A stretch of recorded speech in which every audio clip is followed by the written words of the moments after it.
तो मैं सत्यम मिश्रा आप सभी का अपने YouTube चैनल टीचिंग लर्नर्स में स्वागत और अभिनंदन करता हूं।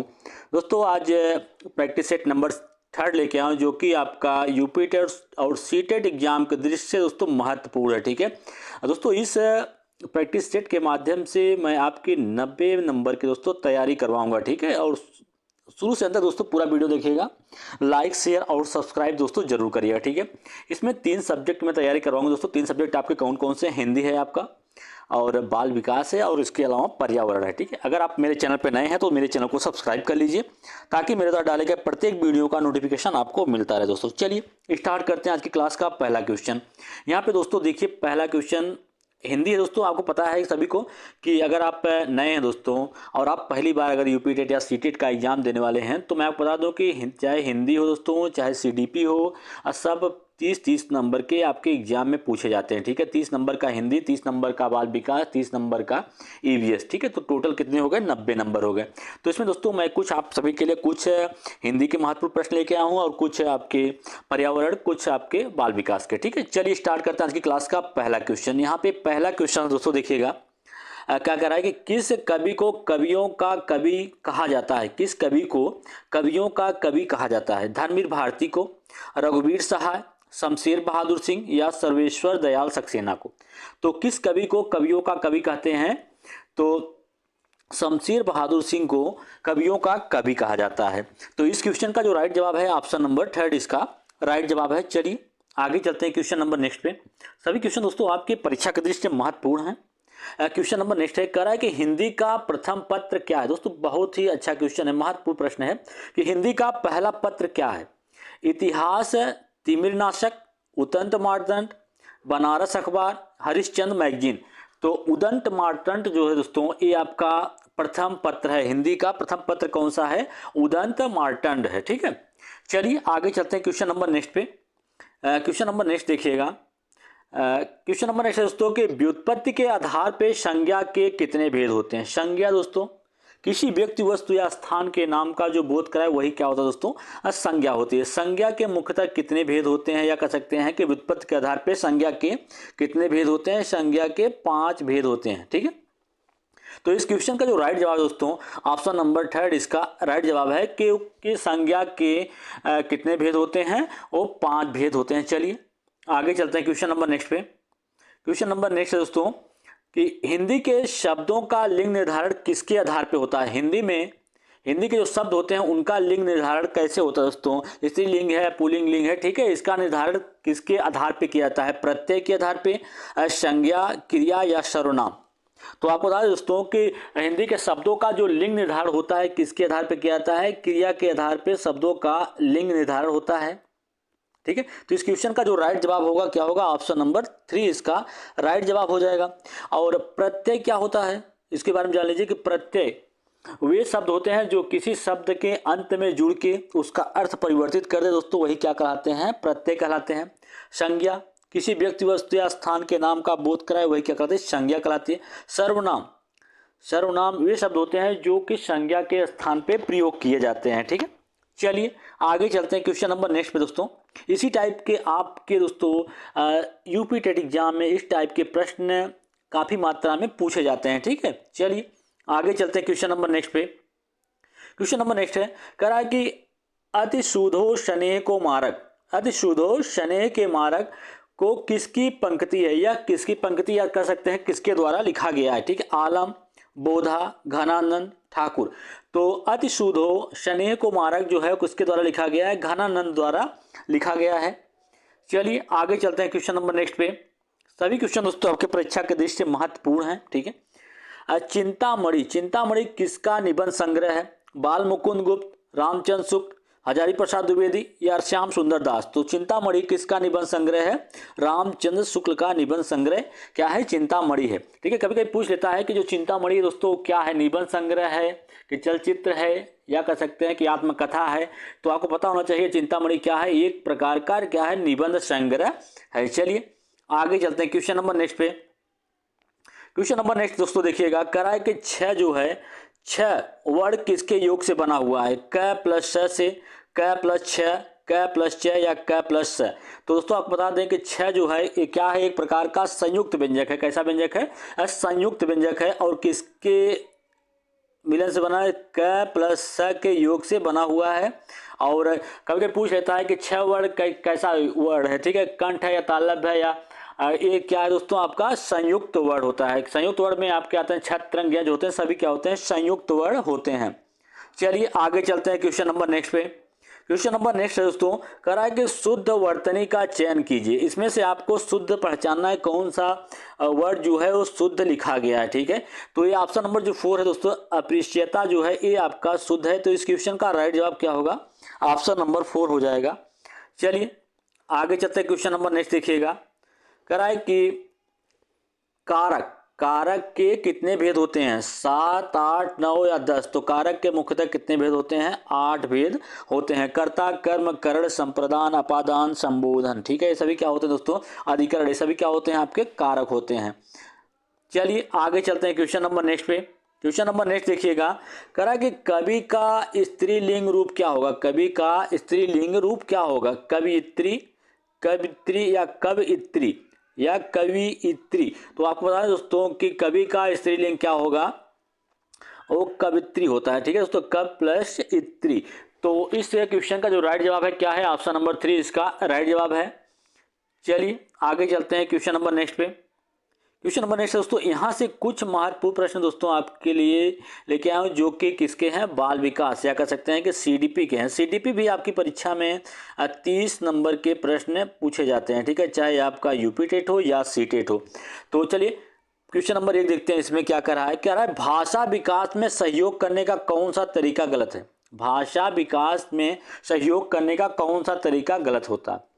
बच्चों को बिना टोके प्रकरण पर बात करना, उसकी अपनी भाषा के प्रयोग को अमान्य करना, उसके प्रयोगों का समर्थन करना, भाषा के प्रयोग के अवसर उपलब्ध कराना। दोस्तों आपको बता दें कि भाषा विकास में जो सहयोग करने का तरीका है वो क्या होता है? भाषा प्रयोग के अधिक से अधिक अवसर उपलब्ध कराए जाएं, उसको हमेशा बच्चे को मौका दिया जाए कि वो अपनी बात को कर सके, चाहे किसी भी तरीके से वो बोले, लेकिन बोले, ठीक है। उसके प्रयोगों का समर्थन करे, जो जिस भी भाषा में वो सहज हो या जिस भाषा में बोल सके उसके भाषा प्रयोग का क्या करना चाहिए? समर्थन करना चाहिए। ये भी भाषा विकास में सहयोग करने का एक तरीका है। और उसकी अपनी भाषा के प्रयोग को अमान्य करना, ये बिल्कुल गलत है दोस्तों। इस क्वेश्चन का जो राइट जवाब है कह रहा है कि कौन सा तरीका गलत है? तो उसकी अपनी भाषा के प्रयोग को अमान्य करना, यही जो है गलत तरीका है। चलिए आगे चलते हैं, क्वेश्चन नंबर नेक्स्ट दोस्तों देखिएगा। क्वेश्चन नंबर नेक्स्ट है, कह रहा है कि एक पीटी शिक्षक क्रिकेट के खेल में अपने शिक्षार्थियों के क्षेत्ररक्षण को सुधारना चाहता है। निम्नलिखित में से कौन सी युक्ति जो है शिक्षार्थियों को अपना लक्ष्य प्राप्त करने में सर्वाधिक सहायक होगी? दोस्तों एक पीटी या कह सकते हैं कि खेल का शिक्षक है, वो अपने शिक्षार्थियों के जो क्षेत्र रक्षण है उसको सुधारना चाहता है दोस्तों, ठीक है। तो उसके लिए वो कौन सी युक्ति उसके लिए सहायक सिद्ध हो सकती है?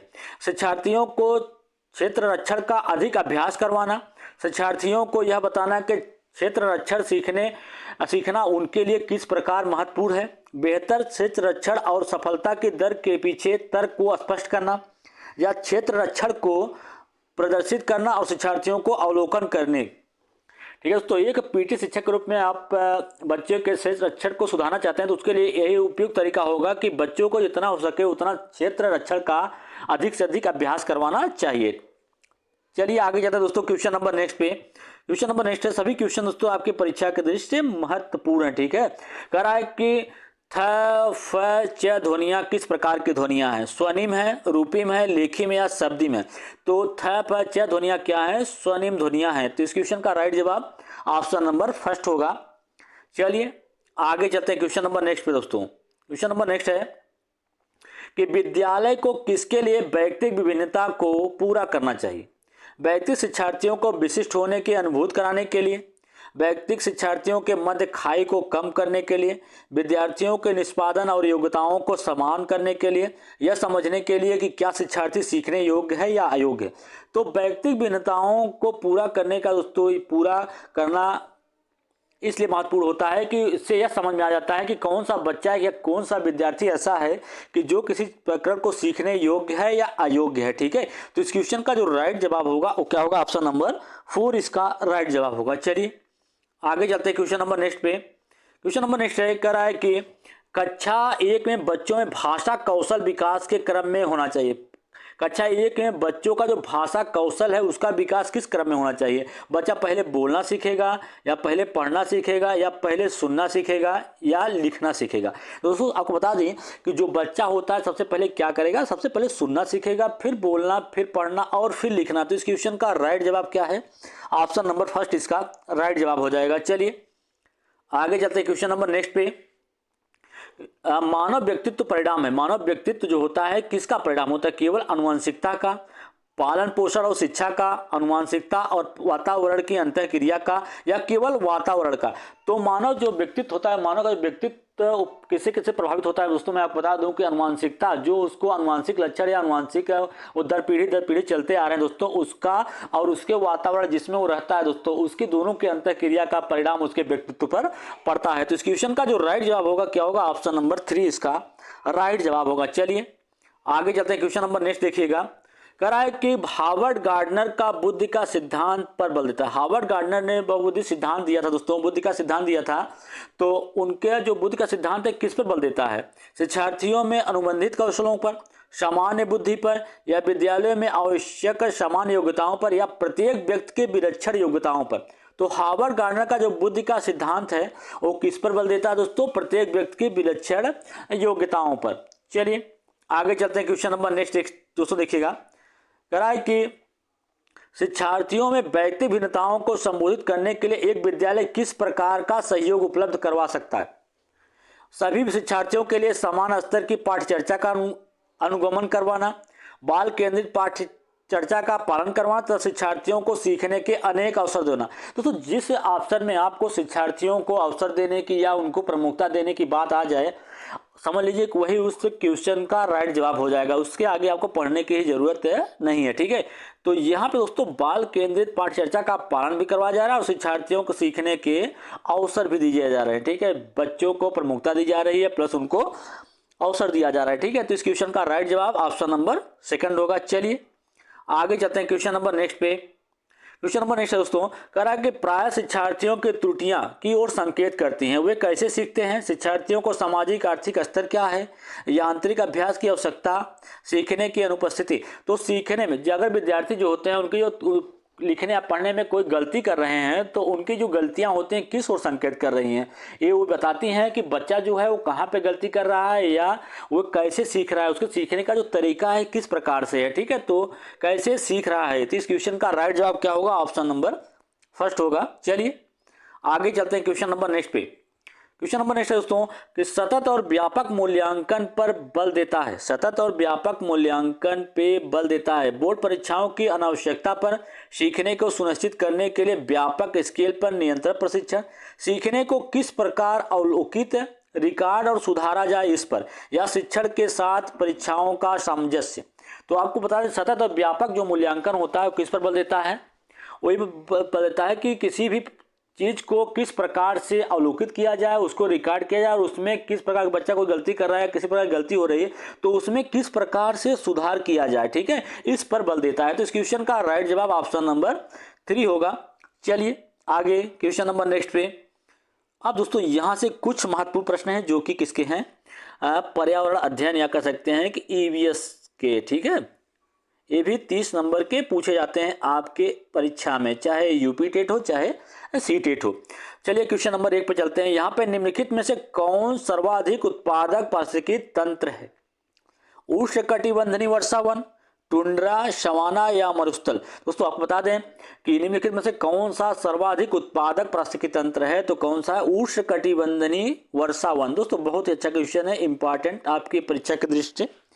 चलिए आगे क्वेश्चन नंबर नेक्स्ट दोस्तों देखिएगा। क्वेश्चन नंबर नेक्स्ट है, कह रहा है कि निम्नलिखित में से कौन सा रसायन आम को पकाने में प्रयोग होता है, calcium carbonate, calcium hydroxide, calcium carbide या कैल्शियम क्लोराइड। तो आम को पकाने में जो रसायन प्रयोग होता है कौन सा होता है, कैल्शियम कार्बाइड होता है। चलिए आगे चलते हैं क्वेश्चन नंबर नेक्स्ट पे। क्वेश्चन नंबर नेक्स्ट है, कह रहा है कि किस वर्णक की उपस्थिति के कारण पौधे जो होते हैं हरे होते हैं।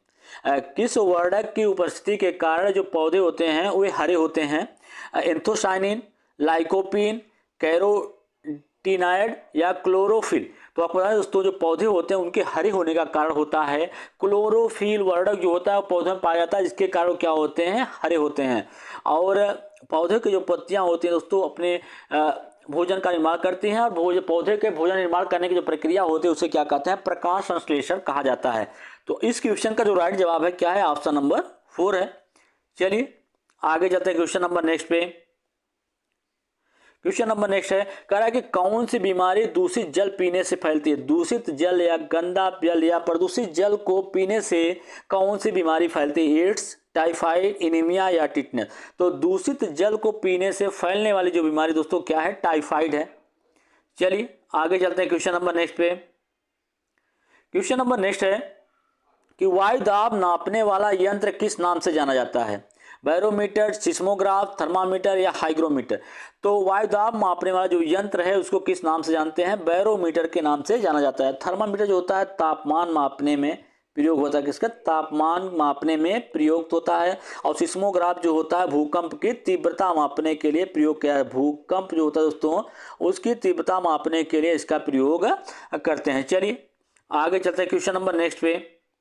क्वेश्चन नंबर नेक्स्ट है, कह रहा है कि विश्व पर्यावरण दिवस कब मनाया जाता है, 5 जून, 2 दिसंबर, 11 जुलाई या 16 सितंबर को। तो विश्व पर्यावरण दिवस कब मनाया जाता है, 5 जून के दिन जो है विश्व पर्यावरण दिवस मनाया जाता है।